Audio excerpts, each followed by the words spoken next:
Hello. Welcome to all of you. This is a session in English, as you may have already understood. My name is Tobias Salvadori. I'm the director of the Italian National Convention Bureau. And today we are talking about the two mega trends of our industry. The two topics that, and we have already understood that by visiting BTO this year, that are already influencing and will influence more and more our industry, both in terms of tourism and of mAIS for the rest of our future. And these two topics are sustainability and AI. And I'm super happy, super thrilled to talk about these two topics with three friends, colleagues, and super competent colleagues. Karina Bauer, CEO at IMEX Group International. So IMEX, for you that don't know it, the two leading exhibitions for the meetings industry, IMEX in Frankfurt and IMEX Las Vegas. We have Kit Liketoff, Director of Convention at Wonderful Copenhagen. So the DMO promoting the city of Copenhagen, but also Denmark, I would say. And Vimal Gungadin, CEO at GevMe, which is an event platform, event management platform, and Spark. Spark is a new platform that introduces AI for the organization of events.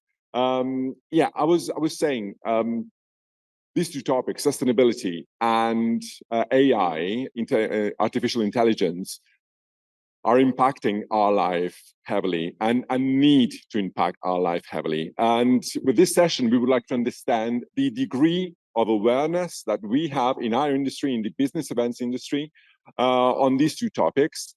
We want to see what's happening out there in the world. So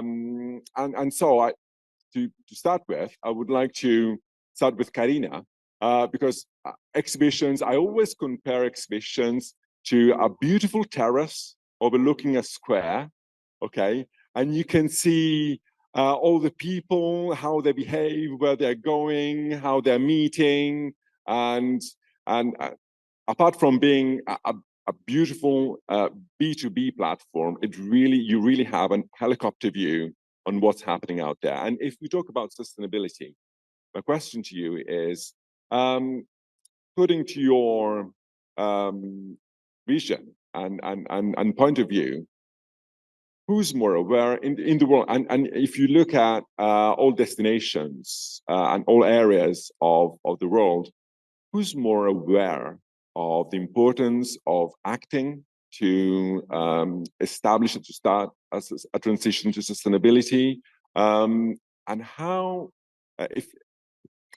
moreover, if I think sustainability is one of those topics, strange enough, where governments are more ahead than operators, okay?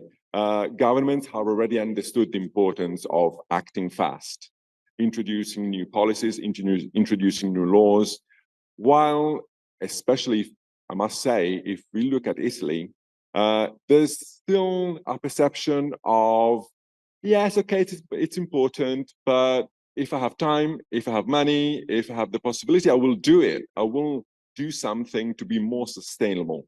Is that happening also in other parts of the world? So it's a mixed picture across the world, and it's also mixed with governments versus operators. Obviously, sustainability has been talked about, for 2 decades, globally and also within the industry, with a growing awareness that it is a potential existential threat to the planet and to our livelihoods and to our way of life. The understanding or awareness of how that is going to translate into our industry, I think, has changed quite dramatically in the past 5 years. If you look across the globe, if you like, very, very broadly, there's an index, which I don't know if people in the audience know, called the GDS index. So that's been going for about a decade now, which is a measurement of city sustainability. Copenhagen are traditionally in the top 5 of those cities. And if you look at the top 5, it's all Scandinavian cities. If you look in the top 20, all but one, I believe, are European cities. If you look at the top 40, I think you have 1 North American city, maybe 6 Asian cities, which shows how quickly Asia is developing from a governmental perspective. And then the rest are largely Europe. So Europe definitely, from a governmental perspective, has taken this on much more strongly. I would still say there are massive differences between the countries in Europe. And it's interesting because if I look at how, say, we organize events, we have one very big event. So for those that don't know, we have between about 13 and 15,000 people who come to each event. So they're very large events. They do have a big impact on our local community, but also on the environmental impact that we have. And in Frankfurt, government policies, for example, mean that we have a very high waste diversion rate. No waste goes to landfill at all. But we do have quite a high amount of waste that is created. So we have to manage that waste. We're helped through government policies as an operator to manage it. Whereas in the US, there is no governmental policy on waste management. The cities have put in, recycling plants and things of that nature. But as a result of those different policies, much less waste is created. So it's a really interesting operating environment from a sustainability perspective, because we actually have very similar outcomes in terms of waste management, to take one topic, which obviously impacts your carbon management as well. But those similar outcomes are from very different operating environments from a governmental perspective.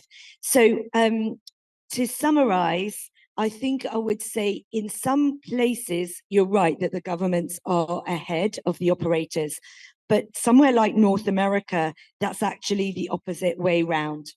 Yeah, so it's a very mixed picture. And I think the biggest danger really at the moment, and the biggest differential, is between companies or governments that are talking about sustainability, but not truly changing the way their businesses run in order to achieve lower carbon, better waste management, and those who are really doing it. And I think the GDS index is quite a good place to start if you want to get under the hood of what's happening in different locations. And the final thing I would say is, I think from the operator's perspective, things will, I think, change quite quickly over the next few years because clients are now demanding it. And I think that's the main game changer for those who don't have the time or inclination to do it because it's the right thing to do. They'll do it because they will lose business if they don't. And I think that has already started happening. It will increase.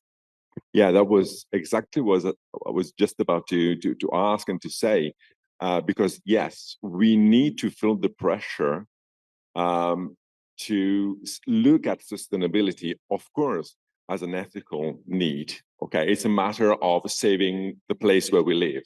Okay, but it also is something which is essential for our business. Also, it's more and more becoming a matter of competitiveness. So, and we look at many bids and many RFPs that are asking for sustainable solutions. If you're not sustainable, then you're out, and that will become the normal thing. So, of course, I mean, I'm glad to understand that on the one hand, governments are acting and they are taking the lead on this, but if there are no governments, then the operators are doing that. So it sounds like we are, in a way or the other, we are moving on the right direction. I think we are, and I think it's changed positively quite significantly since the pandemic as well. yeah, and I think the pandemic also helped us a lot to understand that sustainability is not just a matter of saving carbon footprint or not wasting water, but it's just we have a social dimension of sustainability that we have to take care of, and the COVID pandemic that we experienced really highlighted it. Yeah, absolutely. I think just one more thing to say is the way we've started to look at sustainability ourselves is, on the one hand, if you look at things like waste or carbon, it's about reducing a negative impact. On the other hand, it's looking at how we can leave legacy and social impact, which is about leaving a positive impact. And that's quite a nice way to look at the difference. So yes, you want to reduce the negative, but actually what you really want to do is increase the positive. So the GDS index said that all top destinations in the world, if we look at sustainability, are in Scandinavia. And so it's perfect to have Kit with us today from Copenhagen. Denmark is a sort of lighthouse. Okay, we look at Denmark and it's a lighthouse if we talk about sustainability. It's been leading all the sustainability transition for decades, I would say. It's a long process, okay? And I imagine that the government and the tourist board supported the industry to jump on board and embrace this sustainability transition. And of course, I imagine that was not something fast. It took a long time. It was a long journey, but which were the milestones of this process in the creation and share of the awareness and engagement of the industry. If we look at mAIS, if we look at the meetings industry. Right. So I would have to say that when we look at something like the GDS index, and of course Copenhagen and other Scandinavian countries are very high in the index, to me, the question of being sustainable is not a competition. I agree that it will be important for business. It will be important. It already is important to clients increasingly, but learning how to do it and moving there is not a competition. It's about sharing the solutions that are. When it comes to Copenhagen, we are far, but also I have to say there's no such thing as a sustainable destination yet, unfortunately. It doesn't exist, which is why we need to continue this journey, all of us and all of us together. Copenhagen, as you say, has had some prerequisites that made us advance fast. We have always been a bicycle city, for instance. It's more than 100 years ago that the first path was built. So we've always biked. And now it's we have a situation with hundreds of kilometers of bike path and more than 70% bike commute to work every day. At the same time, we have had some fortunate political decisions in the past 20, 30 years. One of them being building a metro system, which is really efficient and means that we can avoid the big influx of cars every morning to the city. That's one. And another one was cleaning the harbor, because we have a lot of water in Copenhagen, and that changed the city completely. That decision, very expensive decision, was made to actually clean the harbor. And it meant that the city changed completely in terms of what was attractive. How do we use the city? Because everybody now swims. We've become like a beach city, which wasn't so likely to be. And that's something that created a completely different environment. Also, and this is important to our industry, I would say that we have had some politically supported events that make a big difference to the city. The first one was COP15 in 2012. That was the first ISO certified event internationally So it was a certified event, which meant that the entire supply chain at that point had to be certified. So we had like a big push in certifications already then. And that has just been like a natural thing to continue for the city. And then we had the C40 Mayor Summit in 19. And speaking of, governments and politicians, I think that we have seen for a long time a tendency to that mayors acted faster than governments, because it was so low practical what you can do in a city. Also in terms of climate securing, we are in a situation in Copenhagen that we need to climate secure because it's raining all the time now. We have a lot of rain. We have just had a big flood. We have to do this because it's a flat country, right? And that's climate change right there for you. So events can also be a big like driver for a sustainable development. At a DMO level, we have been early out. We made the very first sustainability strategy for our destination already in 18. And now this is something that every destination more or less have, which is good. This was something that we wanted to be copied, like all the other good solutions. When it comes to clients, we never support an event economically without demanding a use of our sustainability guide, which is a tool that we have for clients to use to calculate how to lower emissions, which is what it's all about. We need to lower emissions, every one of us, at an individual level, organizational level, country level, etc. This is something that we need to do, and it's not moving fast enough. Even though it's going in a positive direction, it's not moving fast enough. Let me allow me to go into a hard talk mood and be a little provocative. But at the end of the day, your job is to bring more business to Denmark and Copenhagen. Okay. And believe me, when Keith says this is something to be shared with everyone, this is something, I mean, she really does it. I mean, she travels the world. She was in Bangkok last week talking about it, and a moderating session about sustainability, if I remember well. So she's really on the spot. But at the end of the day, you have to bring more business to your country. And is sustainability so something you really invest and point out heavily when you need to convince clients to come your country? So is it a competitive asset for you? Absolutely, it's a competitive asset for us. We have many clients that will come to Copenhagen because of this.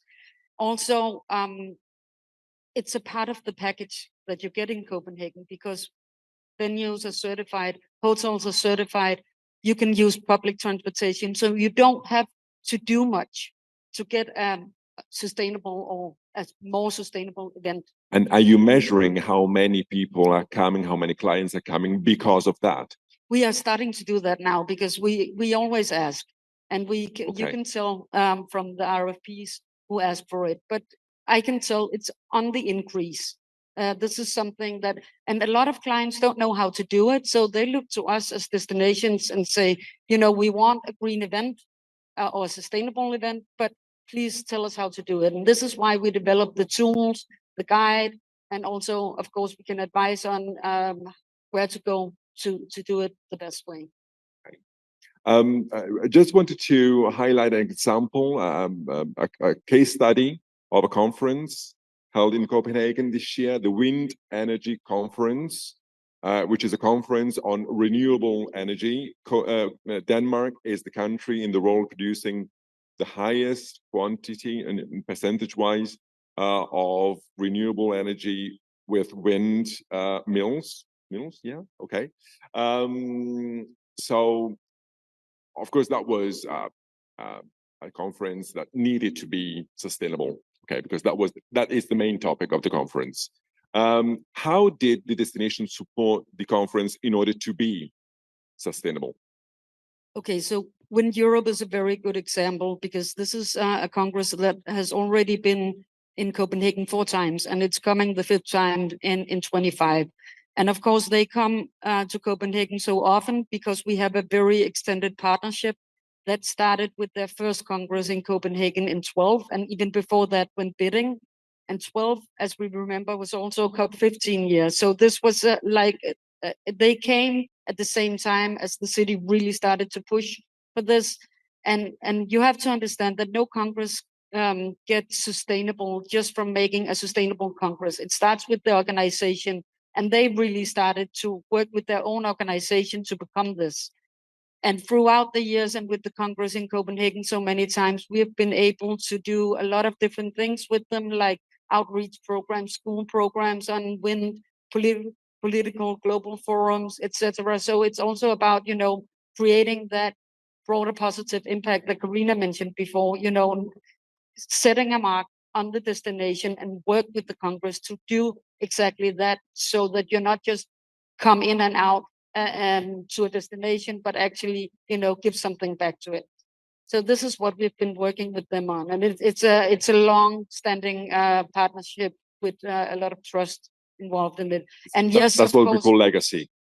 Speaking of legacy, and also you have, of course, it's a Copenhagen and Danish stronghold with the wind. It's a small country. It's completely flat. We have a lot of sea. So windmills are an obvious choice for renewable energy for our country. So that means that it's also an obvious choice for Wind Congress to come there, and not only get the Danish wind sector stronger, but also the European wind sector stronger, because we're meeting in a place with a lot of knowledge on this. Thank you. Vimal, with you, let's start talking about AI, the other great topic, mega trend, and you have to know that we had dinner together yesterday evening. It was incredibly interesting, and what my thought was, if we look at technologies that try to get into our business in recent years, we realized that we talked about many other kinds of technology, okay? NFTs, blockchain, and a lot of stuff. But no one of them really broke the wall and started to influence our industry. If we talk about AI, that's another story. AI is among us, is all around us. It's been around us for years. So first of all, I would like you to comment on AI versus generative AI, which is something totally different. But the other thing, let us see if I understood well, and what is the perception out there of AI? The perception is that basically AI is not an intelligence, okay? But it's a tool, an extremely powerful tool that goes out there in the web, gathers information, analyze it, and compares it to what you ask to AI, and comes up with an answer that basically takes something which is already there. Okay, so again, let me try and stress the topic, saying the main challenge of events is to make unique experiences, right? So the fundamental rule of events is no event must be the same of a previous one. Okay, it's not a package that you sell, and sell. It must be something different. If we use AI massively, don't you see the risk of a standardization of the output? If AI always gets the same information, but okay, it evolves, it learns, but it learns starting from the same starting point. Don't you see the risk of ending up doing basically the same stuff? All right. I think good question here. What many parts to it? So maybe first thing first, with regards to AI itself, where we are right now. I think we are at a moment right now in history which is very similar to internet, the internet moment. If you still recall back in the days when internet was new, so there were many people who said, hey, it's going to revolutionize things. We'll be able to shop online. We'll be able to read online. We'll be able to go to school online. And lots of people were laughing about it. Like, oh, no, that's not going to happen. And sure enough, like there was the dot-com bust, right? So there was lots of hype around it. It all busted. But you know what? If you take a step back, you try to recall whatever was being spoken about, everything that was spoken about with regards to internet happened. We learn online now, we communicate online now, we do so many things, we shop online. And it's very similar right now. So like what you said, AI has been around for the longest time, actually, but in a different form, right? And I think and I beg to differ here, because I think now AI has crossed that stage where that is intelligence. And what we're terming as generative AI, that's really like intelligence that you are able to literally interact with. And that's the moment. So whatever you're reading about in terms of what can be the future, I think soon enough, we will realize that that will all happen. And the bad thing here is the bad things that we're talking about, the dangerous things that we're talking about, and the positive things that we're talking about, unfortunately, I think all of it may come to fruition. So I think it's a little bit like we're dealing with a technology here, which is a little bit like social media. So is that good or is that bad? It really depends. Like it can trigger wars, and that has happened in some countries. It can affect elections in the wrong ways. But social media is how we communicate with our parents these days, is how we build community. It's just so beautiful, right? So AI is going to be very much the same. So the big change that we're dealing with here is really generative AI. So that's a new piece of technology, if you call it, that has been trained on massive amounts of data. So what are those data? It's like the whole of the internet, most of the books that have ever been written, the whole of Wikipedia, even academic journals. You put all of them in a machine, and then now what's happening is that machine is making sense out of it. And that's what's different. And I think back to your question, it's like, will that bring about standardization? That's the fear that lots of people are having. If, let's say, in the context of business events, if everybody starts using the same technology, are we going to be creating the same kind of experiences?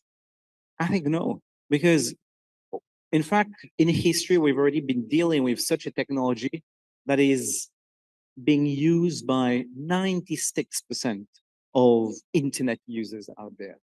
And that's called Google search. We all use Google search today, right?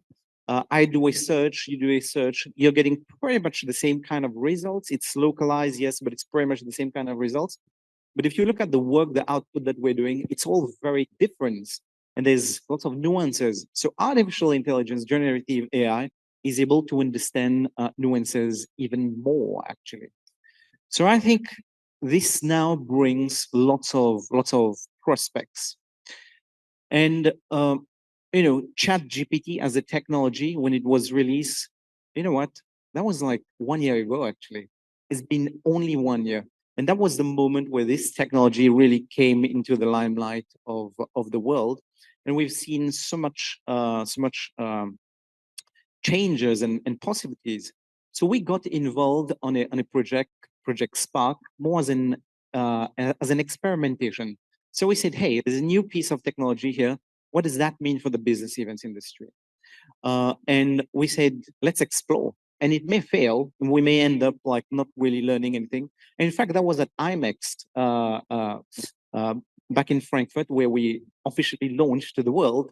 And then we said, hey, and we called it Project Spark, just to show that it was more as an experimentation. We'll come to Spark a little bit later, but actually I was there when you presented Spark, and I must say this is true. When I heard Vimal presentation, I was already looking at this session, and I just thought, this is my man. So I need to have him on stage at BTO.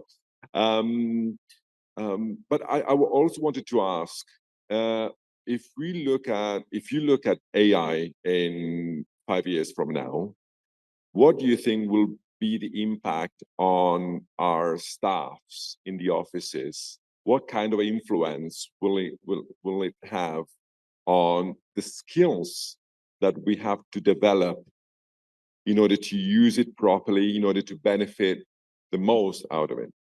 So here's what's already clear, and there's studies already being that has been done with that. AI will boost productivity. So in many aspects, so events industry for sure, but many other industries is like, let's take a look at, let's say, this session itself. It will be like what, 50 minutes of content. So it will be great after the session to write a blog post, right? So somebody would have to watch that, scribe that, and then write that. And that's what we've been doing as people in the past.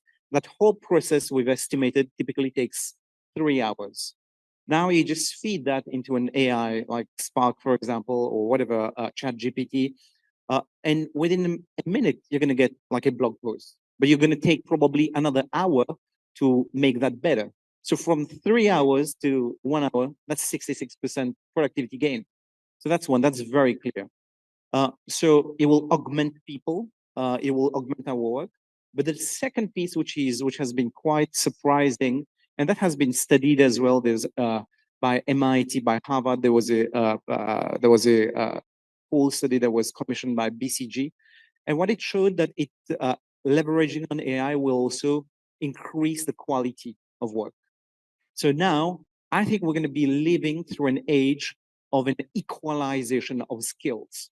So it used to be, and that's both promising and scary. It used to be a time where you had to get lots of experience to be able to churn out something. But now, let's say in the space of sustainability, you can take a whole bunch of academic papers, formal papers, you pass that to any intern, you say, hey, create a sustainability policy out of it.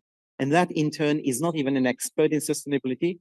Through AI, you'd be able to get a very high quality work that somebody with deep knowledge would have originally meant to be. So productivity and quality. Okay, so optimization Yeah. on the one hand, but do you think new professional profiles will appear because of AI? Professional profiles. So an AI, so on someone on the business card will have AI specialist. No, I think in the short run, yes. In the long term, no. Like there used to be a time, for example, where there were job postings like, hey, we're looking people who are proficient in Excel, in Microsoft Word, who can type, right? Because computers were new, Microsoft Word was new.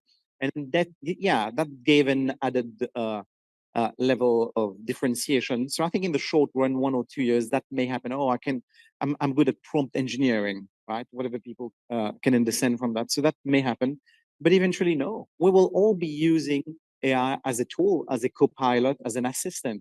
And it's like, if you're choosing not to leverage on AI, sure, do that, right?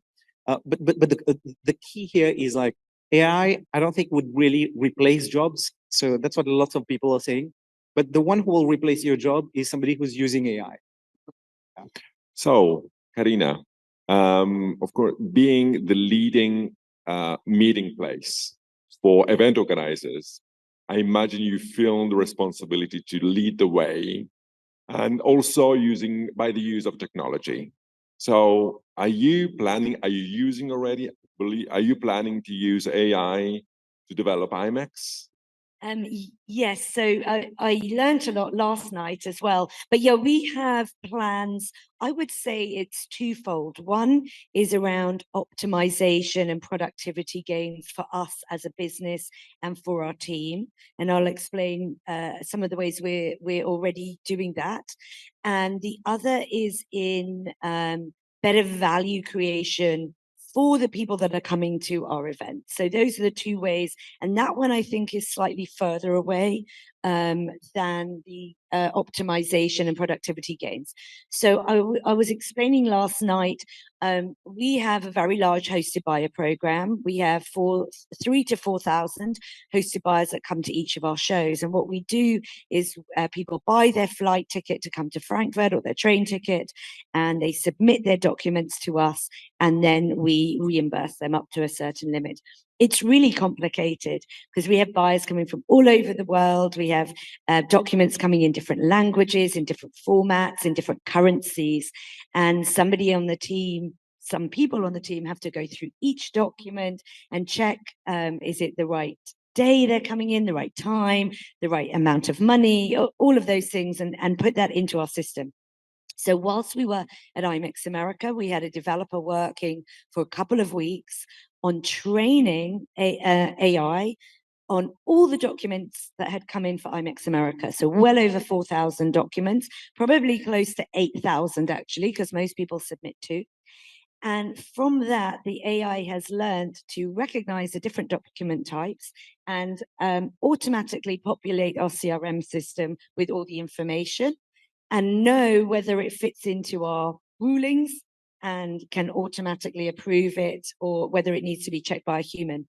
So it's not perfect yet, and we need to do more development, but that is a massive productivity gain, and it takes away a massive headache actually for our team. So now we're hoping they'll be looking at 20 to 30% of the documents that come through, the exceptions, but not the 70, 80%. So that's one obvious way. The other thing I would say is, for us, we use the Microsoft Office suite from MS Dynamics, which is our CRM, right through to Teams and Excel, Word, etc. And Microsoft are obviously a big investor in OpenAI, and they are very quickly inserting AI into just their basic products. So we're actively looking at how our sales team can utilize that. So for example, when a contract comes in, a sales contract, we believe that in the next few months, the CRM will be able to automatically create an opportunity, automatically create a draft email for that sales person to do. So again, suddenly we were actually duplicating work, entering a contract here, entering a contract details there. That basic work all goes. So that's on the optimization side.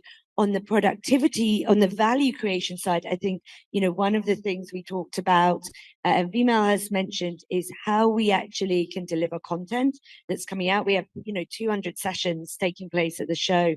It's impossible at the moment to even record them all on video.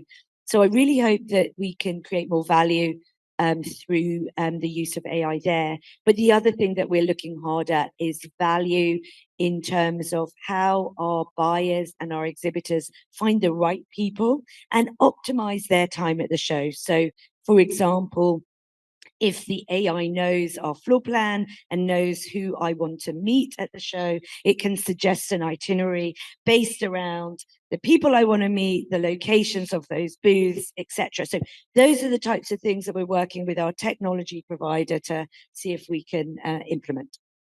Thank you.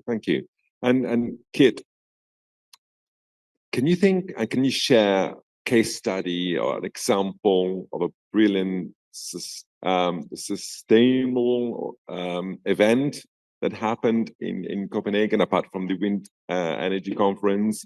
Or just share, a case study that you like about sustainability. Okay. Okay. Well, we just recently had a congress in Copenhagen, the PCMA Congress, which was a congress that we very consciously worked with to become the most sustainable possible. And that was not only about, what we do, because a lot of what we do with most congresses, but it's also about how you communicate it. How do you tell the story about what you do so it becomes a learning and a narrative around the Congress? That's everything from what do you serve food-wise? What do you do with the waste? We had no red meat at the Congress, for instance, and I think nobody noticed because lots of other options. It was about how which hotels people stayed in, certifications all the way through. We didn't use buses. People got a metro card so that they could get around. We confided in our delegates to be grown-ups and find their way themselves at the destination, and that worked well. Stuff like that. That's like a lot of little things that come together to actually make not only the narrative but also the experience of being sustainable. We had a morning swim in the harbor in September in Copenhagen, and people showed up to do that like 8 o'clock in the morning, even though it had been like the gala night before, which was really nice. So that was also showing what can you get from the destination. And we have an ambition in Copenhagen that people go home a little greener than they came. So the thinking that you should always give something to the delegates that they can take home, whether it be not filling the buffet with food but only put on there what is needed, bike to your destination, whatever it is, trash sorting. We also do the same at the DMO.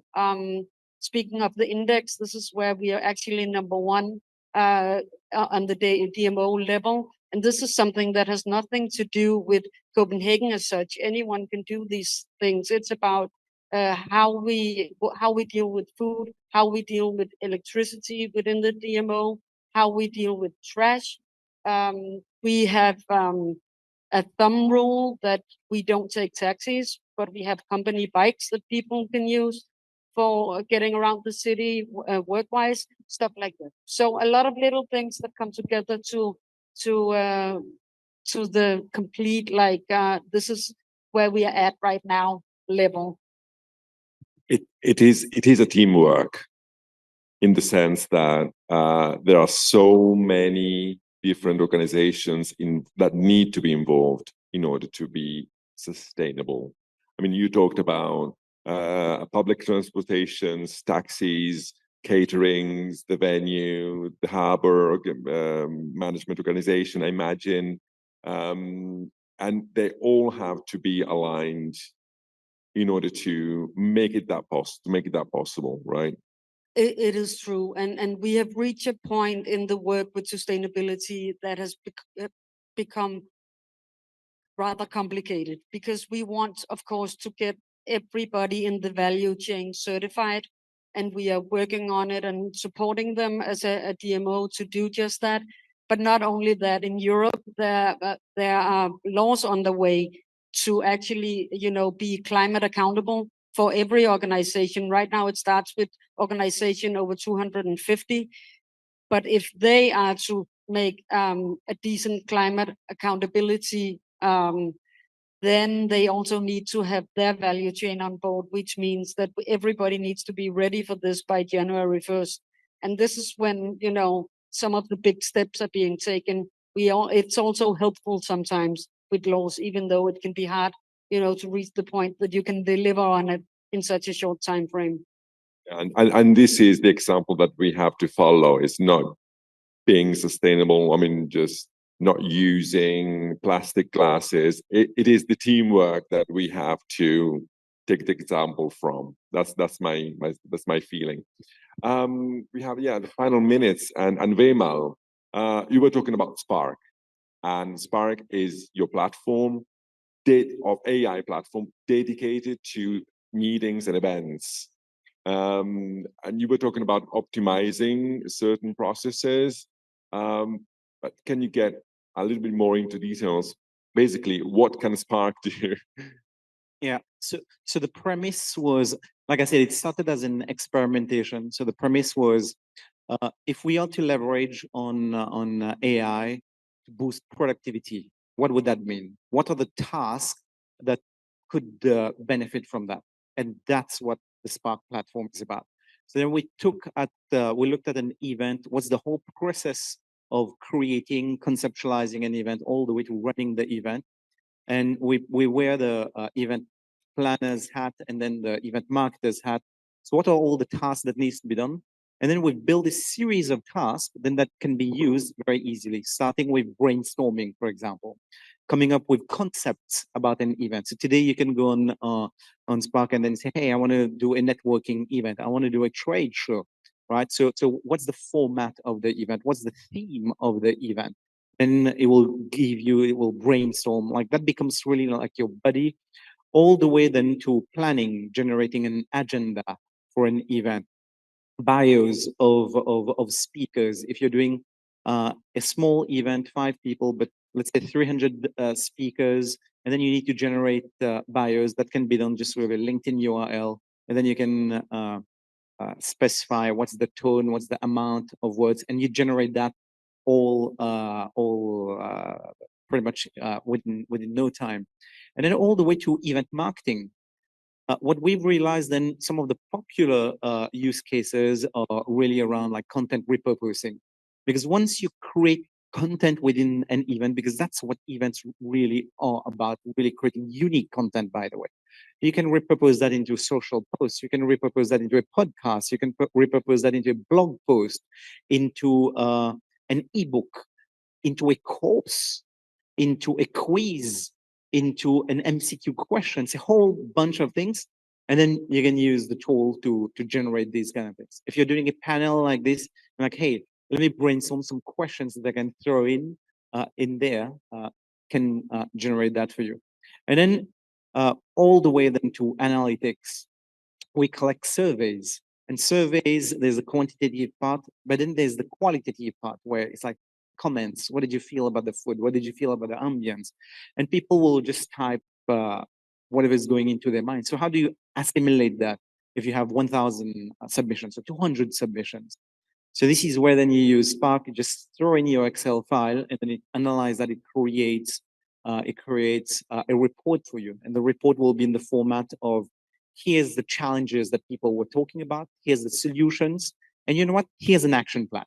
And that becomes like an executive summary, which is, and we see this as a tool, which is what, like, I see the future of work as us people really being augmented by tools.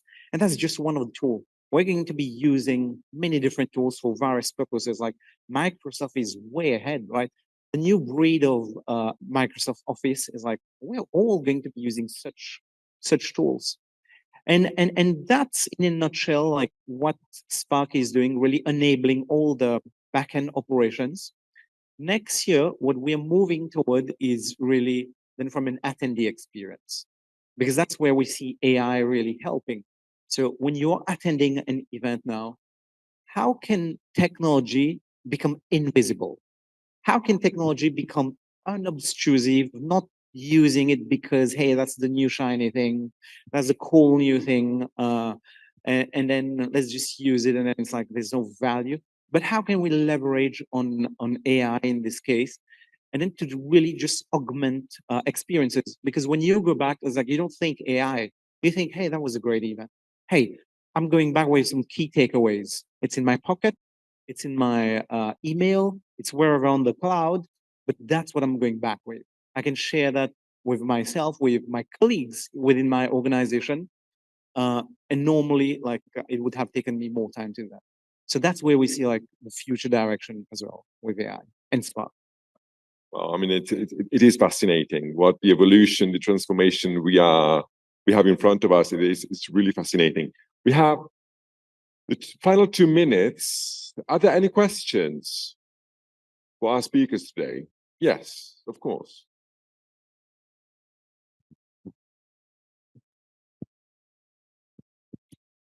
Hello, I'm Marco Finelli from Italy here. And I want to ask you about how much it costs, the AI, impact of development, application, and what is the, of course, revenue-wise of this new technology up to the MICE or MIS, and also the sustainability cost of that. If somebody wanna respond me? Are you asking the cost of implementing AI and also cost of implementing sustainable practices? Cost and return of Yeah. both. I think AI at the moment, it depends what you're doing. You know, for an organization like us, we've transformed our entire technology stack this year, which has enabled us to more easily implement AI, but the cost was not about the AI. I think at the moment, the basic AI tools are fairly low cost. You know, you can get a subscription to Spark, to ChatGPT, and if you're using Microsoft, they're implementing or integrating AI into their products. Sustainability is different because, and the return is,